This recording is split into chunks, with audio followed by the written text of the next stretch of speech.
Shalom familia, gracias por acompañarnos en un estudio más aquí en la Biblia en su contexto. Hoy comenzamos, bueno, ya hemos comenzado ya con un nuevo ciclo de estudios de la Torá, de lo que es la palabra de Dios. Y hoy nos corresponde esta semana cubrir la segunda porción de lo que es el libro de Génesis. Hemos comenzado de nuevo con el libro de Génesis y vamos a empezar a escudriñar un poquito más sobre lo que es esta porción que va desde Génesis capítulo 6 verso 9 al capítulo 11 verso 32 y es la porción más conocida como Noé o Noaj en hebreo, que habla del diluvio. Ya hemos hablado bastante de esta porción, pero me gustaría ver la posibilidad de profundizar un poquito más y que podamos profundizar juntos, familia, sobre esta porción, porque es bastante interesante y no solamente me gustaría enfocarme en la porción, sino que poder marcar un precedente o poder establecer un poquito más de lo que ya hemos hablado sobre el libro de Génesis en cuanto al contexto cultural, histórico, arqueología. Hemos cubierto también algo de lo que es en el libro de Génesis. Recuerden que estamos usando una metodología en donde hay temas que vamos a seguir como herramientas de estudio para tener una guía, pero también hay una escalera educativa en la cual tenemos algunos escalones que nos permiten llegar a la mejor comprensión de los textos bíblicos en su contexto.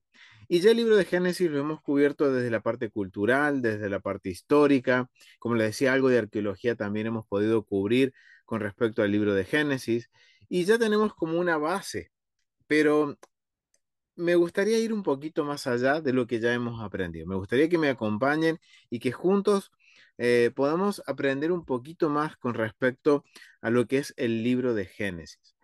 Hay algo que me llamó la atención al estudiar este libro nuevamente, empezar a leer Génesis nuevamente y surgirme una pregunta. ¿Cuál es el propósito del libro de Génesis? Recuerden que ya hemos cubierto el libro de Génesis de distintos aspectos. Ahora me gustaría preguntarle, familia, y quiero que puedan escribir en el chat, familia, eh, el propósito. ¿Ustedes qué creen? ¿Cuál es el propósito del libro de Génesis? ¿Por qué Moisés escribe el libro de Génesis? Consideremos esto siempre, y esto es algo que siempre lo hemos aprendido y que siempre lo repito, que es la frase del profesor John Walton. Recordemos que la Biblia es para nosotros, pero no fue dirigida a nosotros. Entonces, si usamos esta premisa, ¿por qué el libro de Génesis fue escrito? ¿Cuál es la esencia? O sea, ¿qué es lo que quiere transmitir el libro de Génesis? ¿Cuál es el propósito? ¿Ustedes qué creen, familia? No sé si se han preguntado esto de cuál es el propósito por el cual eh, tenemos el libro de Génesis. Fue escrito el libro de Génesis. Recordemos que la audiencia original no somos nosotros. Hay una audiencia original. Y esto es algo que quiero que nos pongamos a pensar, familia, porque es la forma, creo que como Pablo presentaba el Evangelio cuando él hablaba del Mesías. En Génesis hay algo que a mí me llamó la atención, un comentario que hace John Walton sobre el libro de Génesis y quiero compartírselo. Dice aquí mi hermana Daisy León, conocer a Dios como creador, sí. ¿Qué más? Porque si eso, eh, Génesis tiene ese propósito. Uno de los propósitos es, sí, conocer a Dios como creador. Otra también sería cuál es nuestra cosmovisión, marcarnos un precedente de cómo debe ser la cosmovisión del pueblo de Israel. ¿Qué más, familia? Cosmovisión, conocer, como dice mi hermana, conocer eh, a Dios como creador, reconocer la inmanencia, o sea, quieren decir, recuerden este término, quiere decir la soberanía de Dios, pero también es un Dios que es cercano a su creación. Entonces, el libro de Génesis tiene distintos propósitos, pero vamos a ir un poquito más allá de, de los propósitos que hemos ya establecido o hemos aprendido al estudiarlo en su contexto original. La función con la que nos creó, ok, dice mi hermano Lautaro, el libro de Génesis trata de hacer un contraste de las ideologías de las naciones circundantes. En Génesis trata de demostrar que el creador es el eterno. Ok, sí, pero ¿qué más, familia? Recordemos la audiencia, y esto me hizo pensar el comentario que leí de John Walton con respecto al propósito, al responder esta pregunta, ¿cuál es el propósito del libro de Génesis? Y va más allá de lo que ya hemos aprendido, o sea, es como que ahora vamos a unir todo lo que hemos dicho ahora y todo lo que hemos aprendido con respecto al contexto cultural y vamos a ir más allá, vamos a tratar de unir todo eso para tratar de entender el propósito principal por el cual tenemos el libro de Génesis. Es todo lo que estamos diciendo es válido, más todo lo que hemos aprendido es válido. Pero ahora vamos a ir un poquito más allá y por eso quiero compartirles lo que John Walton dice en uno de sus libros que se llama The Old Testament Today. Es un recurso bastante interesante. Y en el libro de Génesis, él hace este comentario sobre cuál es el propósito. Él también se hace esta pregunta. ¿Cuál es el propósito del libro de Génesis? Y recuerden que él es el autor de la frase, la Biblia es para nosotros, pero no fue dirigida a nosotros. Entonces él está tratando de entender el libro de Génesis en su propósito de acuerdo a la audiencia original. Recordemos antes de esto que la audiencia original, ¿quién era, familia? ¿Quién era la audiencia original? Era un Israel que estaba saliendo de Egipto, que tenía que cambiar ahora su forma de ver la cosmovisión del mundo. No es como los egipcios, sino que Dios está marcando una cosmovisión. Y recordemos que tenemos esto, familia, en mente. ¿Quién es la audiencia del libro de Génesis? ¿A quién Moisés le escribe el libro de Génesis para comentarles cómo era la creación? Vamos a ver que marca un precedente contracultural muy grande con respecto a las creencias del antiguo Medio Oriente y a cómo Dios quiere que su pueblo vea la creación del mundo. Pero el mensaje va más allá y miren, y tiene que ver con esto de presentar al Mesías, o podemos decir, no solamente al Mesías, sino que a través del libro de Génesis mostrar el carácter de Dios. ¿A quién le estamos sirviendo? ¿Cómo es Él? Y miren qué interesante lo que dice John Walton con respecto a este tema. Esto es un comentario que proviene del libro Old Testament Today de John Walton. Y miren lo que dice. El propósito de Génesis es comenzar la historia del pacto. Wow, es comenzar la historia. Y aquí hay algo que yo leí en otro recurso que habla sobre un poquito sobre lo que es el contexto, podríamos hablar narrativo. Cuando se habla de historia, no son solamente hechos pasados, sino que son vivencias. Y tiene que ver con esto de lo que es historia del pacto, dice. Va, es la historia del pacto, dice John Walton. Aunque Dios creó todo perfectamente, el pecado alejó, perdón, a las personas de Dios tanto que ya no tenían una idea precisa de cómo era Dios. Por eso Dios decidió hacer un pacto. El pacto sería con un pueblo elegido, Abraham y su descendencia. Dios los usaría para dar al mundo una imagen precisa de cómo era Él. Génesis cuenta cómo se estableció el pacto a pesar de muchos obstáculos. Génesis capítulo 1 al 11 sigue la bendición de Génesis capítulo 1 del verso 28 al 30, mientras las genealogías muestran a las personas siendo fecundas y multiplicándose. Al mismo tiempo, estos capítulos siguen el avance del pecado al relatar la desobediencia de Adán y Eva, el asesinato de Caín a su hermano Abel y la escalada de violencia que finalmente desemboca en el diluvio. Después del diluvio, las personas no solo continuaban alejándose de Dios, sino que corrompen y distorsionan la imagen de Dios, resultando en un Dios al que esperan que baje y sea adorado al satisfacer sus necesidades. Y esto tiene que ver con la función de la Torre de Babel. Ahora, además del problema de traer a las personas de vuelta a Dios, el problema del Edén, está el problema de que han perdido el conocimiento preciso de cómo es Dios, el problema de Babel. La iniciativa humana, primero de Adán y Eva y luego de los constructores de Babel, han tenido resultados devastadores.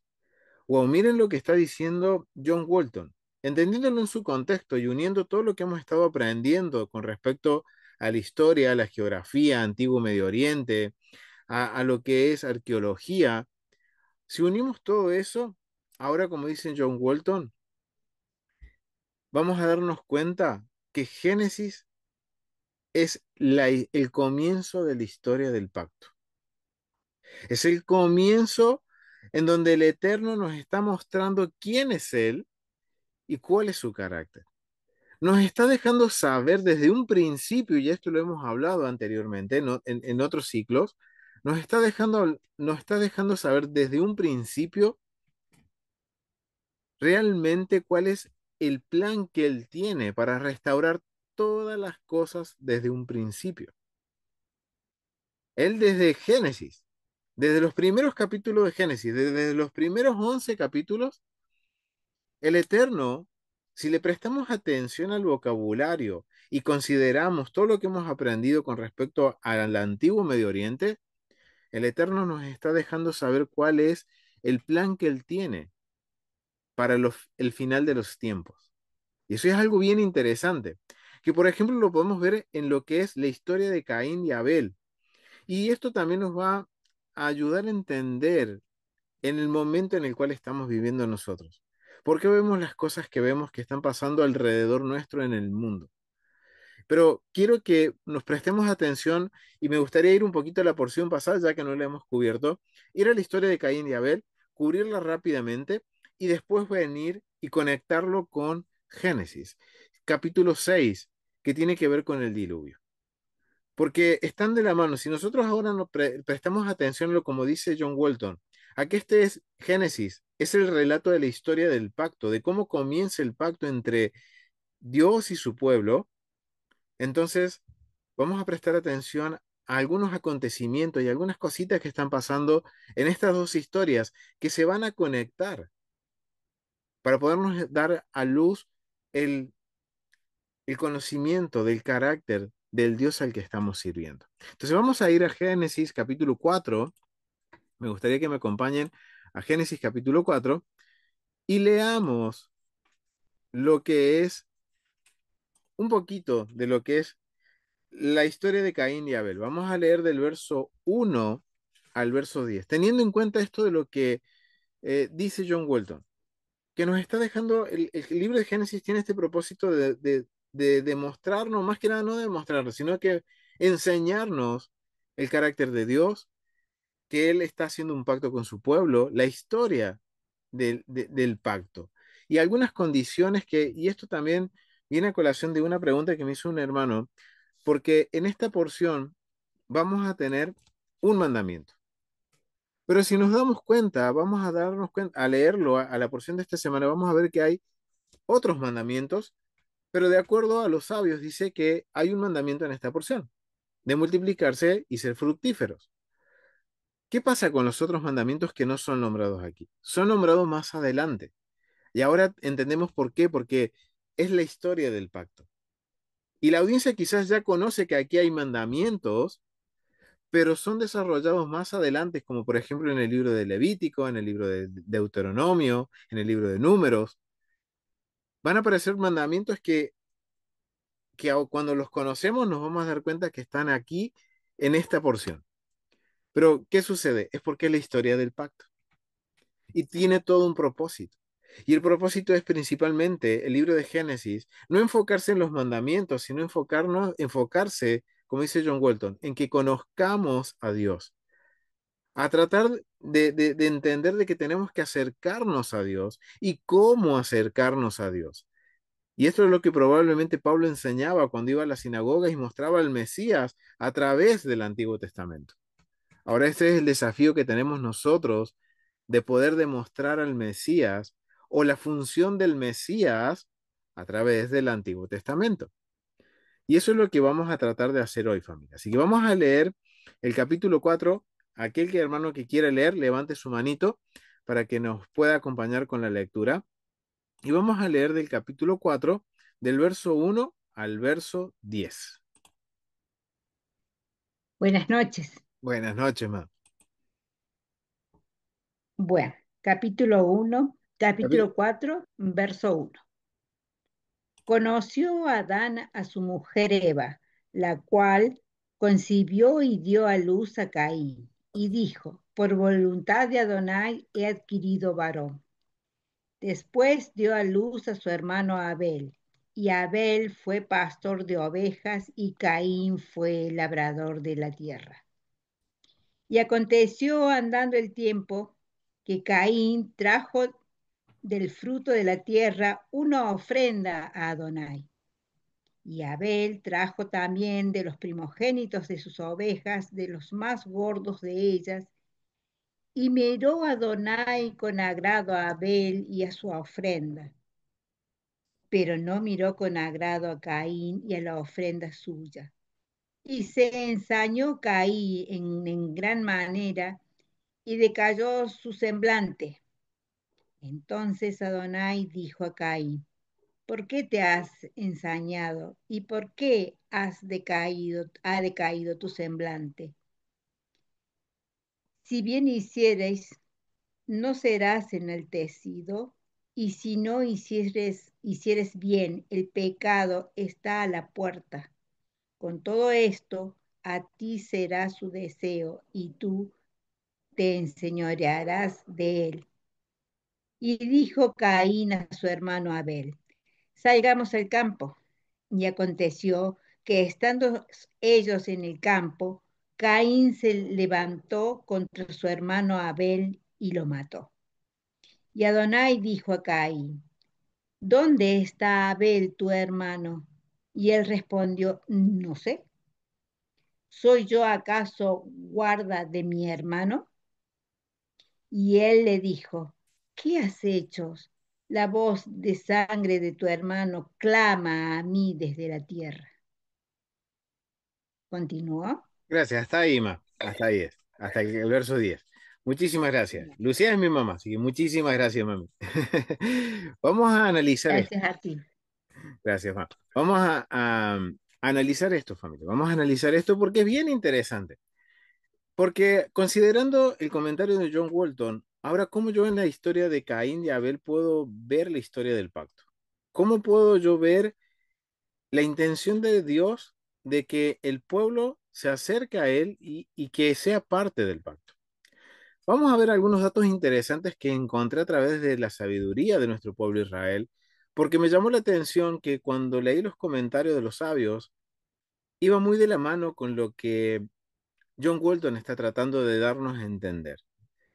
De que desde el principio nosotros podemos conocer el plan de cómo Dios quiere que nosotros nos acerquemos. Y quiero hacerles esta pregunta, familia. Quiero hacerles esta pregunta porque en la historia de Caín y Abel hay algo que se destaca, que es que uno fue pastor de oveja y el otro labró la tierra. ¿Qué quiere decir esto? ¿Ustedes cómo lo entienden, familia? ¿Por qué uno decide ser pastor de oveja y el otro quiere ser un labrador de la tierra? ¿Qué refleja? ¿Qué hay detrás de eso? ¿Alguna vez se han pensado o se han hecho esta pregunta? ¿Por qué Abel fue pastor de ovejas y Caín labrador de la tierra? Eso es bien interesante y esto tiene que ver, familia, cuando leemos, voy a compartirles el comentario para que me entiendan un poquito mejor, porque esto a mí me llama la atención al considerar todos estos aspectos de, ok, ¿cómo puedo yo entender el carácter de Dios o aprender a conocer a Dios a través de estas historias? Y miren lo que dicen los sabios. Estos provienen de lo que es el comentario del Humash de la edición Sion Levi. Y miren lo que dice. Caín y Abel. Con respecto a esta pregunta, que quizás muchas veces no nos hacemos, yo no me la había hecho nunca. ¿Por qué uno era pastor de oveja y el otro labrador de la tierra? ¿Qué significa esto? ¿Cómo lo podemos entender? Para poder entender el propósito del libro de Génesis. Y miren lo que dice, en conformidad con el decreto por el cual el hombre debe generarse el sustento a través del esfuerzo, Caín y Abel, los hijos de Adán y Eva, se dedicaron a diferentes formas de trabajo. También tomaron rumbos diferentes en su concepto de cómo servir a Dios. Y esto fue lo que condujo a la envidia y a los celos y al primer asesinato en la historia. O sea, miren qué interesante cómo lo ven los sabios. Y conectemos con lo que decía John Walton, de ver que a través de las acciones humanas, de las decisiones que tomamos como seres humanos, podemos acercarnos, pero también podemos alejarnos. Y es el patrón que nos está mostrando en el libro de Génesis, como Dios quiere bendecirnos, pero nosotros nos empezamos a alejar de Dios por las decisiones que tomamos creyendo que estamos sirviendo a Dios. Y justamente los sabios nos dicen eso, porque cada uno tomó una decisión, no solamente de hacer un trabajo distinto, sino que también tomaron rumbos distintos en cómo servir a Dios, a cómo acercarse a Dios. Debido a que temía la maldición de Dios a la tierra, Abel optó por cuidar rebaños de ovejas.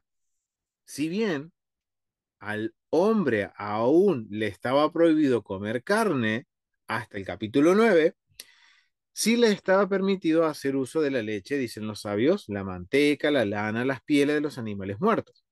El trabajo de Abel consistía en esquilar las ovejas y ordeñar las vacas, al igual que los patriarcas Moshe y también David. Abel eligió una profesión. Miren qué interesante cómo lo entiende la sabiduría. Una profesión que le permitirá pasar el tiempo en forma solitaria. Ok, y esto es bien interesante, familia. ¿Por qué una vida solitaria? ¿Por qué una forma solitaria? ¿Cuál es el propósito? Miren, contemplando asuntos espirituales. Eso dicen los sabios. Es decir, que Abel eligió una profesión que le permitía pasar más tiempo a solas para poder acercarse más a Dios. Por su parte, Caín eligió una profesión que, a pesar de resultar esencial, puede hacer que quienes la practiquen acaben adorando a la naturaleza y esclavizando a otros para que lleven a cabo las duras labores del campo, según lo que el comentario de Rabí Hirsch. ¡Wow! Miren qué interesante. Muchas veces nunca nos preguntamos esto, cómo entender que uno era pastor y que el otro era labrador de la tierra. Eran dos labores esenciales, pero miren, Abel escogió una profesión que le permitía estar más tiempo a solas para poder escuchar la voz del Eterno, acercarse al Eterno. Ahora esto lo voy a conectar con el templo. El templo nos enseña exactamente lo mismo, familia. Cuando nosotros estudiamos el funcionamiento del Beit HaMikdash y del templo, nos vamos a dar cuenta que mientras más cerca estemos de la presencia de Hashem, del Eterno, más solo nos encontraremos. El templo me enseña eso, para no tener distracciones, para poder acercarme mejor a Él. Miren, desde un principio Dios nos está diciendo, si nosotros nos ponemos a pensar por qué Abel era pastor y agradó mejor la ofrenda de Abel, no solo porque Abel conocía las ofrendas o ya había un concepto de los mandamientos ya desde el Génesis, sino que también Abel escogió esto de estar más tiempo, caminar con Hashem, estar más cerca de Dios. Y obviamente estar más cerca muchas veces vamos a estar más solos. ¿Qué sucedía en el templo? Mientras más cerca de los sacerdotes se acercaban a la presencia del Eterno, se encontraban solos. Por ejemplo, Zacarías, Lucas capítulo 1, cuando presentó el incienso, él estaba solo, solo en el lugar santo. Y el Eterno se manifiesta a través de un mensajero y le da el mensaje que le dio. Cuando el sumo sacerdote se presentaba en Yom Kippur al lugar santísimo, no entraba acompañado, entraba solo. Entonces, si muchas veces sentimos esto de que muchas veces estamos solos, aprovechemos esa oportunidad para acercarnos más a Hashem. Acerquémonos más a Él. Es el tiempo para acercarnos, sin distracciones, en donde podemos tener un contacto con Él. Wow. Y esto lo estamos aprendiendo solamente con analizar estos dos aspectos. ¿Por qué uno pastor de oveja y el otro labrador de la tierra? ¿Son esenciales? Sí. Los dos trabajos son esenciales. Pero uno me permite acercarme más a Dios y el otro quizás me va a generar algún tipo de, podemos decir, distracción y en vez de estar mirando al creador de todas las cosas, voy a estar adorando la naturaleza o adorándome a mí mismo con mi yo, porque soy capaz de hacer salir fruta de la tierra, frutos de la tierra. Y eso llevar a que termine esclavizando y oprimiendo. Y acá entramos en la esfera de justicia y bondad, en donde voy a terminar haciendo lo opuesto de lo que Dios quiere que hagamos. Mientras más solo estoy, más posibilidades tengo de poder estudiar, de poder aprender, de poder acercarme más a Dios. Que es bueno estudiar así como estamos estudiando ahora, sí, Baruch Hashem, pero también necesito tener ese tiempo de intimidad con Dios. Que no solamente estudio, sino que también esforzarnos en la oración. Entonces, miren qué interesante. Vamos a continuar analizando esto porque está interesante, familia. Entonces vemos que Caín, ya en las profesiones ya hay un mensaje. Pero si seguimos leyendo y vamos al verso 6 al 7, dice, entonces Adonai dijo a Caín, ¿por qué te has ensañado? Miren, ¿por qué te has ensañado? Le dice. ¿Y por qué ha decidido ha decaído tu semblante? Si bien hicieres, le dice el Eterno, no serás enaltecido. Y si no hicieres bien, el pecado está a la puerta con todo esto. A ti será su deseo y tú te enseñorearás de él. Wow. Entonces, conocemos la historia de Caín y Abel, pero estas palabras son bien importantes, porque esto nos va a ayudar a entender lo que acontece en el diluvio. Porque Caín, recuerden, Adán y Eva eran de alguna forma los representantes de la humanidad. Caín y Abel siguen ese legado, en donde ellos representan a la humanidad y podemos ver este reflejo entre, voy a ser sincero familia, entre ese Caín y Abel que hay dentro nuestro. Ese Abel que quiere acercarse a la presencia de Dios, pero aquel Caín que quiere hacer las cosas a su manera, está esa lucha en nosotros. Ahora, miren lo que le dice, y recuerden las profesiones. Uno era pastor y el otro era labrador de la tierra. Quien se dejó llevar por la envidia fue el labrador de la tierra. Y le dice el Eterno, si bien hicieres, ¿no serás enaltecido? Y si pecares, que eso está a las puertas. Wow, vamos a ver lo que dicen los sabios con esto. Vamos a ver lo que dicen los sabios para poder entender qué es lo que está sucediendo aquí. Dice lo siguiente. Dios deseaba enseñarle a Caín cómo arrepentirse. Miren lo que entienden los sabios. Dicen que Dios quiere enseñarle a cómo arrepentirse. Y le dice, el pecado puede expiar, dice, el pecador puede expiar su pecado si tan solo se arrepiente con sinceridad. Y eso si analizamos, y si esto lo analizamos nosotros con el sistema de ofrenda, ok, aquí está conectando parte del servicio del templo, lo podemos ver aquí. Porque Dios le está diciendo que hay una forma. Obviamente hay cosas que, por ejemplo, lo que hizo Caín, no tenía una ofrenda para presentarse en el templo, pero sí nos está dejando ver un principio que tiene que ver con las ofrendas, que es con la intención. Es decir, el Eterno le está diciendo, si realmente hay un arrepentimiento en tu corazón, Caín, entonces vas a poder acercarte nuevamente a mí. Y es un arrepentimiento sincero. El pecado aguarda la puerta. Miren cómo lo entienden los sabios. En la puerta de tu tumba, ahí se guardará tu pecado. Vale decir, el castigo te aguardará en el mundo venidero. Y esto lo puedo conectar con Tratado Sanedrín directamente, familia. Cuando la persona no reconocía y le hacían hacer una confesión de fe para que, aunque sea en el mundo venidero, sea parte. Aunque en este mundo físico la persona no pueda, cometió errores, que por lo menos en el mundo venidero se asegure una vida en el mundo venidero. Y miren lo que dice, en las puertas de tu tumba. O sea, los sabios entienden que el pecado aguarda la puerta. ¿A qué puerta? No solo quiere decir de que siempre estamos ahí luchando con el pecado, sino que también esto lo llevan ellos más allá, en el mundo venidero, en el Olam Jabá, allá en la resurrección, digamos, en términos que conocemos todos, en el día de la resurrección. Dice, en la puerta de tu tumba, ahí se guardará tu pecado. Vale decir, el castigo te aguardará en el mundo venidero, a menos que te arrepientas.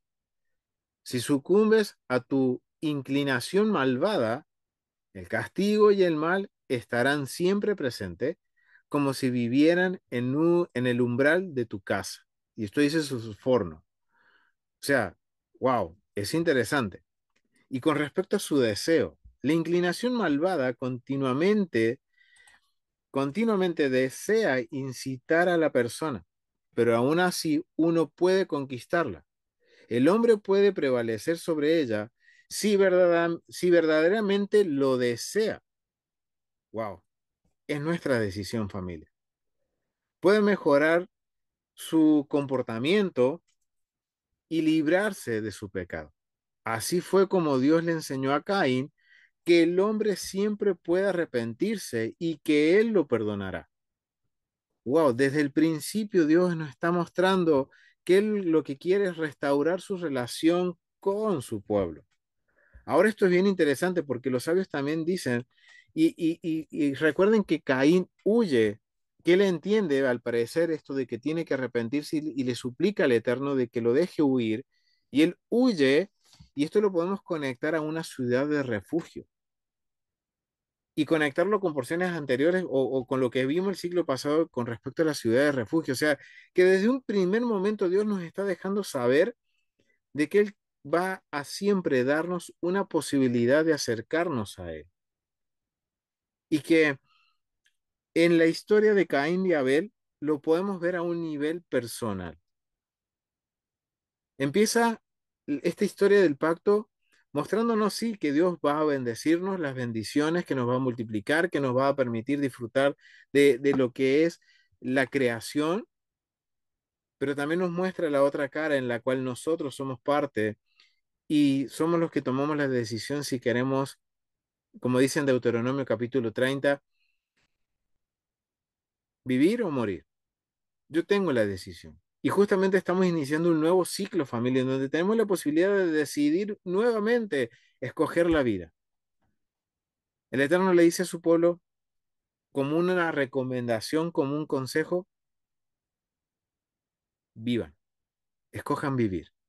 Hoy tenemos esa bendición de nosotros poder escoger vivir y poder empezar de nuevo y decir, ok, bueno, vamos a corregir todo lo que quizás hice mal y reconozco que hice mal el ciclo pasado. Este ciclo voy a empezar a hacerlo bien, a ver lo que el Eterno quiere, que cómo quiere que lo haga y lo voy a poner por obra.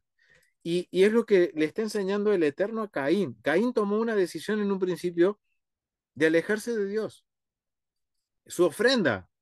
Los sabios dicen que él le presentó no lo mejor de la tierra, sino lo que a él bien le pareció. En cambio, Abel presentó lo mejor del que él tenía. ¿Por qué? Porque él conocía más al Eterno. En cambio, Caín no. Y podemos ver que nosotros somos como Caín, muchas veces, en donde tomamos malas decisiones. Pero el Eterno en su inmensa misericordia nos está diciendo desde el principio, desde el Bereshit, hay una forma de que ustedes puedan acercarse. Si hay un verdadero arrepentimiento, un sincero arrepentimiento, entonces pueden volver a acercarse a mí. Y sabemos que después el Eterno envía a Yeshua como ese último Adán para vencer la muerte y que realmente ahora todo aquel que decida y reconozca a Yeshua como el Mesías, que murió y resucitó, poder ser parte del pueblo. Y ahora nos queda a nosotros aprender cómo mantenernos dentro del pueblo, cómo mantener ese regalo, esa recompensa que Dios nos ha dado, que no la merecíamos, familia. Entonces, miren qué interesante que la historia de Caín y Abel nos muestra la historia del pacto a nivel personal.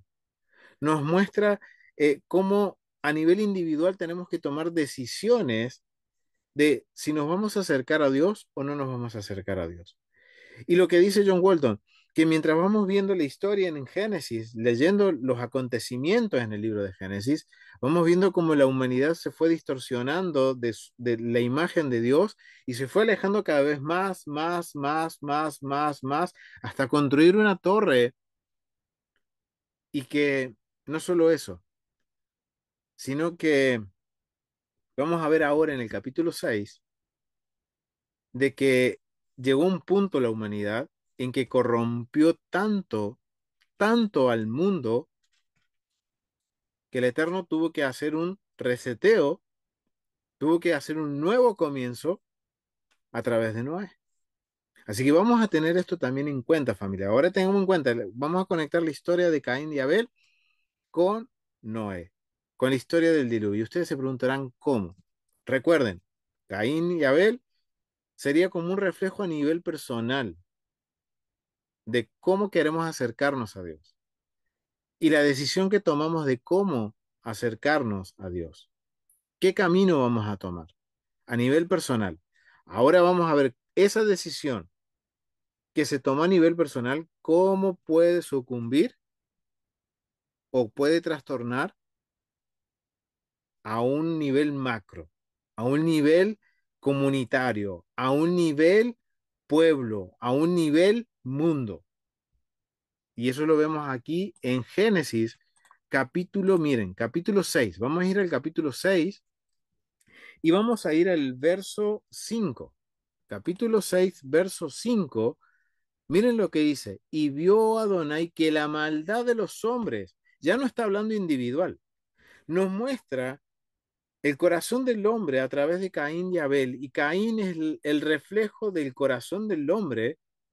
Y miren lo que ya termina pasando en el capítulo 6. Dice, y Adonai vio que la maldad de los hombres, en plural, era mucho en la tierra, y que todo designio de los pensamientos del corazón de ellos era de continuo solamente al mal.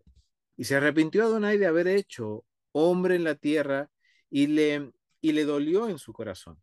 Y dijo Adonai, raeré sobre la faz de la tierra a los hombres que he creado, desde el hombre hasta la bestia y hasta el reptil y las aves del cielo, pues me arrepiento de haberlos hecho. Pero Noé halló gracia ante los ojos de Adonai. Wow, aquí hay un precedente contracultural muy grande, que los invito a que vayan y vean esta porción de Noé en los ciclos pasados que cubrimos ese precedente contracultural tan grande con respecto también tomando en cuenta la arqueología. Pero miren lo que nos dice aquí, la maldad del hombre.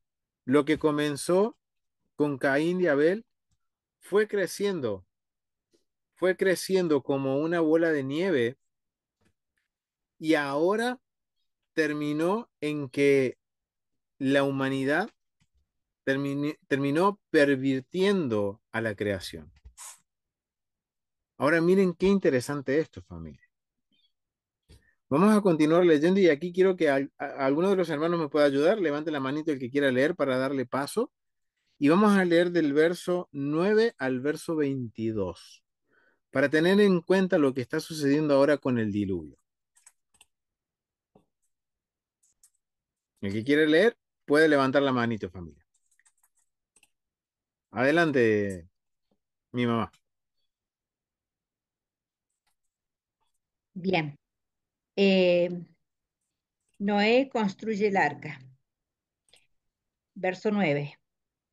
Estas son las generaciones de Noé. Noé, varón justo, era perfecto en sus generaciones. Con Adonai, con Adonai caminó Noé. Y engendró Noé tres hijos, a Sem, a Cam y a Jafet. Y se corrompió la tierra delante de Adonai, y estaba la tierra llena de violencia. Y miró Adonai la tierra, y he aquí que estaba corrompida, porque toda carne había corrompido su camino sobre la tierra. Dijo pues Adonai a Noé: He decidido el fin de todo ser, porque la tierra está llena de violencia a causa de ellos, y he aquí que yo los destruiré con la tierra. Hazte un arca de madera de gofer, harás aposentos en el arca, y la calafatearás con brea por dentro y por fuera. Y de esta manera lo harás: de 300 codos la longitud del arca, de 50 codos su anchura y de 30 codos su altura. Una ventana harás al arca y la acabarás a un codo de elevado por la parte de arriba. Y pondrás la puerta del arca a su lado y le harás piso bajo, segundo y tercero. Y he aquí que yo traigo un diluvio de agua sobre la tierra para destruir toda carne en que haya espíritu de vida debajo del cielo. Todo lo que hay en la tierra morirá. Mas estableceré mi pacto contigo, y entrarás en el arca tú, tus hijos, tu mujer y las mujeres de tus hijos contigo. Y de todo lo que vive, de toda carne, dos de cada especie meterás en el arca, para que tengan vida contigo. Macho y hembra serán, de las aves según su especie, y de las bestias según su especie, y de todo reptil de la tierra según su especie. Dos de cada especie entrarán contigo hasta que tengan vida. Y estaré hasta allí. Hasta el 22 más. Bien. Y toma contigo de todo alimento que se come y almacénalo, y servirás de sustento para ti y para ellos. Y lo hizo así Noé, y hizo conforme a todo lo que Adonai le mandó. Gracias, ma. Muchísimas gracias. Miren qué interesante. Recuerden el comentario que hace John Walton. Y tengamos en mente esto de que la audiencia tiene un concepto ahora que ya la audiencia del libro de Génesis ya tiene un concepto de los mandamientos. ¿Cómo lo podemos validar a eso? Por el vocabulario que usa el libro de Génesis en el verso 21. Y toma contigo de todo alimento que se come. ¿Qué es lo que estaba entendiendo la audiencia original? Ese verso lo podemos conectar con Levíticos capítulo 11. Entonces, esto nos está reforzando la idea que nos está presentando John Walton. Ahora, quiero volver al principio de la historia, porque vemos que en lo que es el capítulo 6, del verso 5 al verso 8, nos está mostrando un patrón que se va a repetir, que es constante. Hasta el día de hoy es constante esto, familia. Pero conectándolo con la historia de Caín y Abel, todo depende, o podemos decir, todo inicia a nivel personal, en las decisiones que cada uno de nosotros tomemos. Y esto es lo que está mostrando aquí, que dependiendo de la decisión que cada uno tomemos, si la mayoría toma la decisión incorrecta, ok, el mundo entra en caos. La maldad del hombre se manifiesta más que la justicia y la bondad que deberíamos estar haciendo conforme a lo que dice la Torah, los mandamientos de Dios. Y esto es bien interesante, porque es un patrón que se está repitiendo constantemente y lo vamos a ver en la historia de Israel, lo vamos a ver en el Nuevo Testamento y lo vamos a ver hasta en nuestros días y va a seguir sucediendo hasta que todas las cosas sean restauradas como en el principio. Porque cuando se habla del reino milenial, dice que cuando el reino milenial se vaya a terminar, se dice que hasta los escogidos serán engañados nuevamente cuando, digamos, la maldad vuelva a estar en contra del Mesías. Wow, y eso es increíble, que tenemos que lidiar con esta maldad hasta el final de los tiempos, hasta que el Mesías entregue todas las cosas al Padre y él venza, podemos decir, a aquellos que están en contra del pueblo de Dios. Así que miren qué interesante, es un patrón que es constante. Ahora, ¿cómo contrarrestamos ese patrón? Con las decisiones que tomemos cada uno.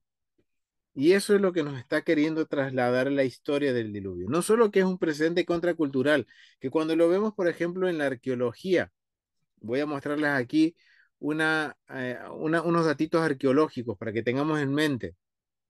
Acá vemos una tablilla de lo que es la historia del diluvio de acuerdo a lo que es los sumerios.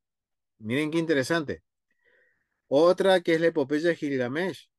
Pero hay un presente contracultural muy grande, como vemos en esta tablita, de lo que es el diluvio para la cosmovisión bíblica o la cosmovisión de Israel y la cosmovisión del antiguo Medio Oriente, en donde no son los dioses del inframundo que envían un castigo, sino que es Dios mismo llegando a una instancia que nunca quiso llegar para poder traer un nuevo orden. Recuerden, las aguas representan una nueva creación. Las aguas caóticas que dan lugar a una nueva creación. Entonces, teniendo esto en mente, miren lo que dicen los sabios. En el verso 11, y se corrompió la tierra delante de Dios y estaba la tierra llena de violencia. ¿Qué quiere decir esto? ¿Cómo se entiende esto? Porque vemos que por la maldad del hombre se corrompe, pero ¿hasta qué punto llegó? Y los sabios dicen y nos enseñan esto. La conducta de la gente, mírenlo cómo lo entienden los sabios. Dice que la conducta de la gente se deterioró. Lo que John Walton nos estaba diciendo, analizándolo desde el contexto cultural y viendo la historia que se narra en el libro de Génesis, vemos como las decisiones que tomamos los seres humanos fue haciendo que se deteriore nuestra relación con Dios. Y miren lo que dicen los sabios. Al principio eran corruptos, o sea, culpables de inmoralidad e idolatría y pecaban en forma encubierta ante Dios. Después la tierra se había llenado de latrocinio, siendo ya evidente para todos. Es decir, empezó en algo, miren, los sabios dicen, empezó algo en lo privado que después se manifestó públicamente, siendo ya evidente para todos. Ahora, toda la tierra estaba corrupta porque el hombre es la esencia del mundo y su corrupción se transmite a toda creación. Miren qué interesante. Las decisiones que tome la humanidad, tome el hombre, y recuerden que la función que nos da el Eterno es ¿cuál? Administrar la creación. Él nos puso en el jardín del Edén con este propósito de administrar su creación. Entonces ahora entendemos por qué los sabios dicen el hombre, la esencia del hombre es el mundo, porque seríamos los que tenemos la función de guardar el orden perfecto de Dios. Pero al ser corruptos, ¿qué hacemos? A la larga lo transmitimos a la creación. Así lo entienden los sabios. Así es como avanza el pecado. Al principio se lleva a cabo en secreto, en privado, cuando todavía se tiene conciencia del bien y del mal. Pero una vez que la gente desarrolla el hábito de pecar, gradualmente va perdiendo la vergüenza y la conducta inmoral se vuelve la norma aceptada y eventualmente hasta obligatoria. ¿Qué está sucediendo hoy en día, familia? Ahora entendemos por qué estamos viviendo estos tiempos porque al no conocer cómo acercarnos a Dios y alejarnos cada vez más de Él y ser rebeldes, fuimos de alguna forma cauterizando nuestra conciencia y como dicen los sabios, nos fuimos alejando. Primero en lo secreto, en lo privado, ahí podemos ver a nivel individual Pero después todo eso, cada uno tomando malas decisiones, ¿qué dicen los sabios? Dejamos de tener conciencia del bien y del mal. Y la gente empezó a desarrollar hábitos de pecar gradualmente y fuimos perdiendo la vergüenza y fuimos cayendo en conductas inmorales que después la sociedad las está tomando como normas aceptables y que muchas veces las está queriendo poner como obligación. En la época de Noé, la inmoralidad sexual de la gente se extendió también a los animales, hasta el punto en que estos también empezaron a cohabitar con otras especies. El Midrash enseña, es una historia que los sabios nos cuentan para tratar de entender, o mejor dicho, es como transmitir un mensaje a través de una historia. Enseña que se robaban nimiedades los unos a los otros, por lo que no se los podía someter a la auditoría, a la autoridad de los tribunales, para la cual es menester un cierto valor de reclamo mínimo. Es decir, miren, empezó de cositas pequeñas lo que están queriendo decir los sabios. Cositas que eran tan pequeñas como cositas que al parecer no eran malas, y que no habían, no se podían llevar a los tribunales. Entonces todas esas cositas empezaron a sumarse, sumarse, sumarse y hacer que las personas se alejaran de Dios. Si bien no se trataba de la forma más grave de pecado, esto resultaba extremadamente dañino para la moral pública, ya que el robo, si, si se perpetra con el beneplácito de la ley, debilita la conciencia y corrompe el tejido social. Es decir, que de a poquito, de haciendo cosas pequeñas, cosas que ante podríamos decir la ley, y en este caso podríamos hablar de la Torá, del Sanedrín, de los tribunales, eran, no, nada, no es malo, esto no significa, no es tan grave, y así de a poquito eso fue carcomiendo, dicen los sabios, la conciencia humana y nos trajo al punto al que estamos hoy, en donde muchas cosas hoy inmorales son normas aceptables y hasta muchos casos son también una cuestión obligatoria. Se están tratando de imponer o se han impuesto como obligatorias. Ahora entendemos de dónde proviene todo esto. Y proviene desde un nivel personal que se va reflejando a nivel comunitario, de comunitario a nacional y de nacional siendo una norma mundial. Ahora, es interesante esto porque esto tiene que hacer pensar qué pasaría si cada uno de nosotros tomamos la decisión correcta de hacer lo correcto de acuerdo a la voluntad de Dios, al creador del universo, al creador de esta creación en la cual disfrutamos y vivimos, que muchas veces no somos conscientes y la destruimos. Miren qué interesante. Miren qué interesante lo que dicen los sabios. Esto nos tendría que hacer pensar. Verso 13 dice, y dijo pues Dios, ahora entendemos cuál es la violencia, hasta qué punto, de dónde proviene esa violencia y hasta qué punto llegó en ese momento. Y esto nos enseña que vuelve a ser un patrón, familia. Estamos en este mismo patrón, hay que romper este patrón. ¿Cómo lo rompemos? Cuando nos disponemos a estudiar, a aprender y a conectar lo que aprendemos con nuestro corazón, que es lo más difícil, familia, y eso todos tenemos que aprenderlo. Y me incluyo, todos tenemos que aprenderlo. Y miren lo que dice el verso 13. Y dijo pues Dios a Noé, he decidido el fin de todo ser, porque la tierra está llena de violencia a causa de ellos, y aquí yo los destruiré con la tierra. Wow, pero escoge a Noé. ¿Y quién era Noé? Porque Noé, si Dios dice que le dice a Noé que va a destruir toda la tierra y escoge a Noé, ¿por qué lo escoge a Noé? Y Noé viene a representar, podríamos decir, como aquel que toma la decisión correcta de servir a Hashem como él quiere. Y ustedes me dirán, hermano, ¿y cómo podemos validar eso? Mire, vamos más arriba. Vamos a más arriba. El verso 9 dice, estas son las generaciones de Noé. Noé varón justo, dice. Ok, justo. ¿Qué quiere decir justo, familia? ¿Cómo define la Biblia a una persona justa? Pregúntense eso, familia. La misma Biblia nos va a dar las definiciones. Dice, varón justo, y era perfecto en sus generaciones, dice. Por eso lo marqué. ¿Qué es lo que hacía que Noé fuera distinto a la norma? Noé, si nosotros lo podemos ver ahora, tiempos modernos, sería alguien que está en contra de lo que hoy se está viviendo a nivel mundial.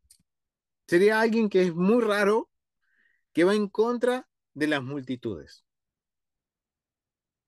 ¿Por qué? Porque es un varón justo, dice. Era perfecto delante de Hashem. ¿Y qué quiere decir esto de que era perfecto? ¿Qué es una justo? A ver, familia, ¿cómo definiríamos justo a través de la Biblia? Yo creo que ya lo hemos hablado anteriormente, pero ¿cómo lo definimos una persona justa a través de la Biblia? ¿Quién es justo de acuerdo a la Biblia?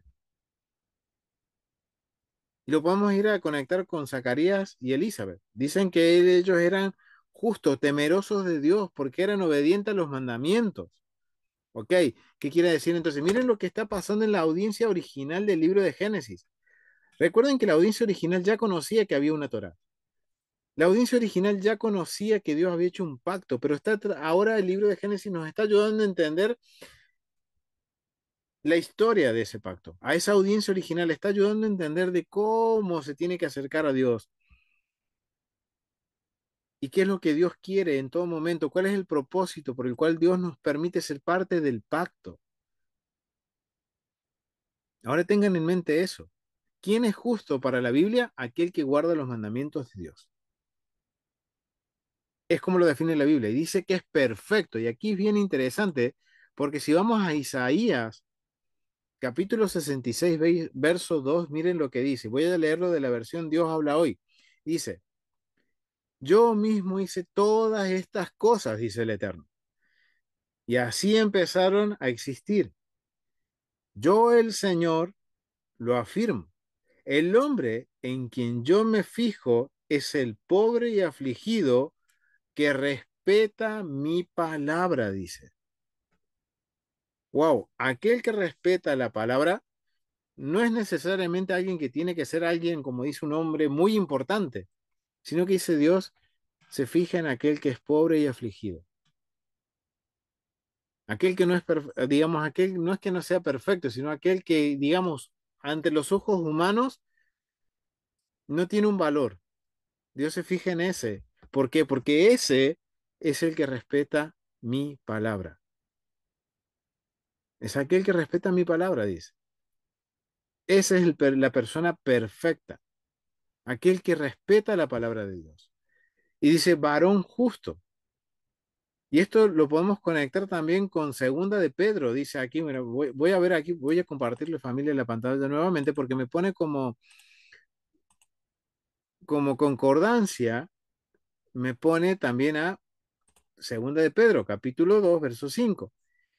Y si no perdonan al mundo antiguo, dice, y si no perdonó al mundo antiguo, sino que guardó a Noé, miren lo que dice, y sino que guardó a Noé, pregonero de justicia, con otros 7 personas, trayendo el diluvio sobre el mundo de los impíos. Ok, ¿quiénes son los impíos? Aquello, anomia, ja, hacedores de maldad, recuerden ese versículo, que dice el Eterno, les dirá, apártense de mí, hacedores de maldad, anomia, sin ley.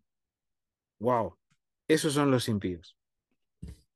Entonces ahora ya definimos por qué escoge a Noé. Y miren qué interesante lo que dicen los sabios con respecto a esto de que leíamos en el verso 13. Es el decreto que Dios estableció. Recuerden, Dios se entronó, al finalizar la creación, se entronó como el rey de toda la creación. Y ahora Él le está dando un decreto que no lo puede, acá entramos ya en contexto legal, familia, que no lo puede cambiar. Listo, ya dijo, voy a destruir, dio un decreto, escoge a Noé, y después para enmendar ese decreto, pone una señal que es el arco iris como señal de que no va a destruir nuevamente a la tierra por agua. Miren qué interesante. Todo esto tiene que ver con un contexto legal y dice el decreto, dice. Dios decretó que una generación que se comportaba con tanta inmoralidad había perdido su derecho a la existencia. Pero incluso entonces, Él les extendió su misericordia. Miren esto, y quizás nunca nos ponemos en detalle de esto, porque uno lee y dice, ok, Dios dijo que va a destruir el mundo y escogió a Noé, qué suertudo Noé. No, Noé había escogido, por lo que dice la escritura, ahora entendiendo el vocabulario, Noé había escogido hacer lo correcto delante de Dios. Pero a pesar de eso, Dios le da a la humanidad de ese momento del diluvio, le da la oportunidad de arrepentirse, así como se la dio a Caín y Abel. Ahora entienden por qué lo estoy conectando con Caín y Abel.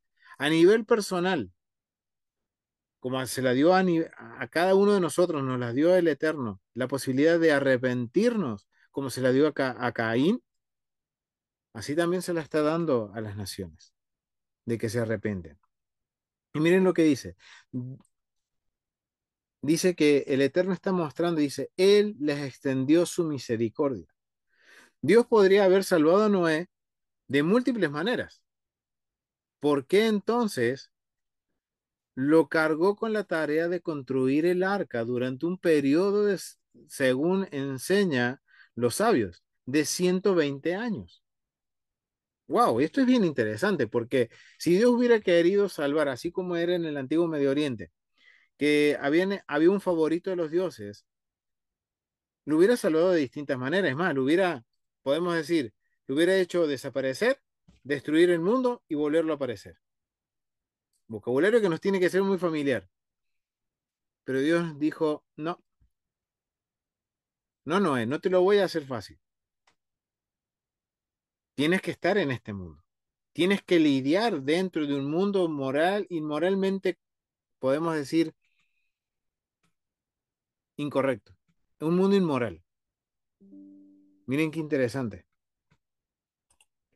Y tuvo que lidiar con estos 120 años, en donde le da la tarea de construir un arca, dice. La respuesta es que Dios lo hizo para que cuando los curiosos vieran a Noé cortando leña y construyendo el arca, tanto tiempo, le preguntaran a qué se debía todo este esfuerzo y él les respondiera, Dios está por traer un diluvio a la tierra a causa de vuestra conducta pecaminosa.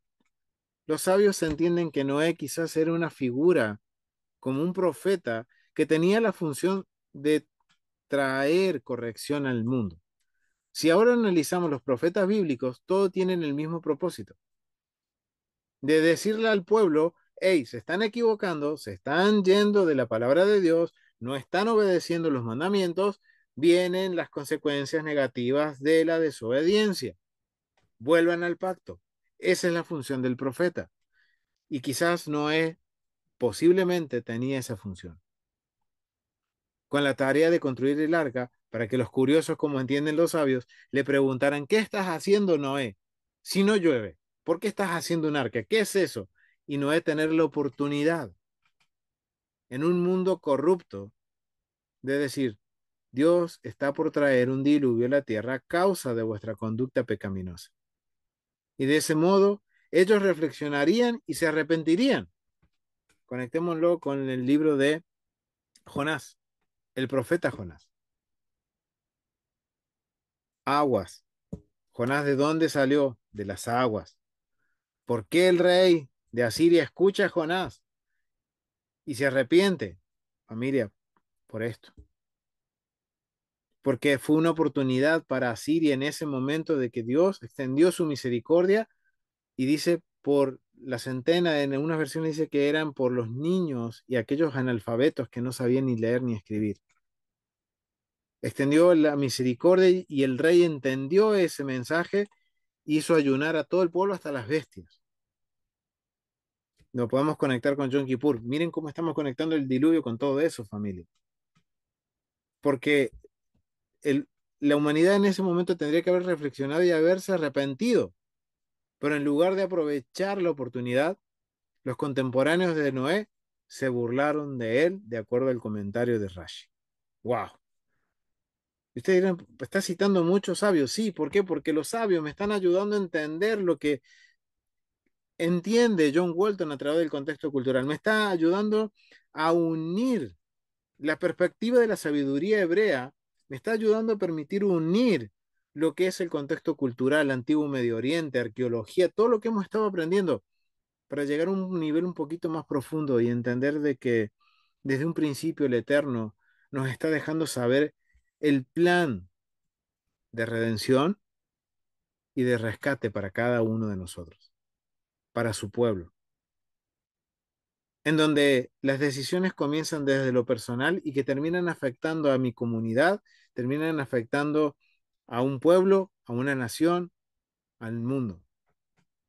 Y nos está dejando saber cómo poder nosotros contrarrestar esa maldad, convirtiéndonos y tomando la decisión de ser como Noé, una persona justa y perfecta delante de Dios.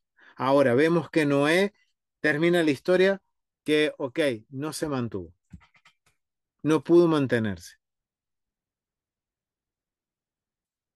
Esa es la lucha que hay en cada uno de nosotros, ese Caín y Abel que hay dentro de cada uno de nosotros, en donde lo importante no es como yo inicio. Miren, Noé inició siendo una persona justa, perfecta delante de Dios, que hasta Dios mismo lo escoge para que él pueda llevar este mensaje de restauración, de arrepentimiento, de que conozcan la misericordia de Dios, pero Noé termina de una forma no tan buena. Es algo que también lo puedo aplicar para mí. No importa cómo yo comienzo, sino cómo termino mi carrera. Cómo termino yo acercándome a Dios. Y todo eso va a ir afectando, tanto sea positivo como negativo. Si yo tomo decisiones correctas, afecta hacia negativo. Si yo tomo la decisión correcta, va hacia positivo. Va a generar un cambio positivo. No solamente en mí, sino en la persona que está al frente mío, a mi lado. Y eso va a hacer que otros quieran contagiarse y quieran acercarse a Dios como nos estamos acercando, mejor dicho, y me corrijo, como estamos aprendiendo a acercarnos, ¿no? Acercándonos a Él. Porque nosotros no crecimos en una cultura que está rodeada de la Torá, de tener ese anhelo de guardar un mandamiento, de entender la recompensa del mandamiento. Familia, lo estamos descubriendo ciclo a ciclo. ¿Y quiénes éramos para eso, familia? ¿Quiénes éramos? Para que el Eterno se le plazca mostrarnos su misericordia, así como se la mostró a esa generación, y que de alguna forma nos permita a nosotros aprender para tratar y poder marcar una diferencia en este mundo. Ahora nos toca a nosotros tomar las decisiones correctas. Ahora entendemos que el libro de Génesis tiene un propósito un poquito más profundo. Vamos un poquito más a profundidad, en donde podemos ahora mostrar el rol y el propósito del Mesías a través del libro de Génesis. Porque el Eterno usa a Yeshua para traer así como lo hizo con Noé, lo está haciendo con Yeshua. Ahora queda en nosotros, al reconocer a Yeshua, cómo nos vamos a mantener dentro de ese pueblo. Y si vamos a hacer lo correcto o no vamos a hacer lo correcto, o qué vamos a estar haciendo. Entonces, miren qué importante, familia, es poder profundizar un poquito más. Y yo quiero invitarlos a que cuando estudiemos el libro de Génesis tratemos de tener este concepto, tener esta perspectiva del libro en el cual poder entender el rol y el propósito del Mesías desde el principio. Dios nada lo ha dejado oculto, solo que ahora nosotros lo estamos aprendiendo a descubrir, a conocerlo a Él, a conocer realmente el propósito del Mesías, por qué Él vino, qué vino a hacer, y ahora cómo nosotros permanecer en ese pacto. Nos toca a nosotros y tomar esas decisiones a nosotros. Lo vamos a dejar hasta aquí, familia. Ha sido un gusto poder compartir esta porción. El Eterno nos permite seguir profundizando un poquito más. Quiero invitarlos a que se suscriban al canal La Biblia en su contexto, que le den like, que compartan los estudios.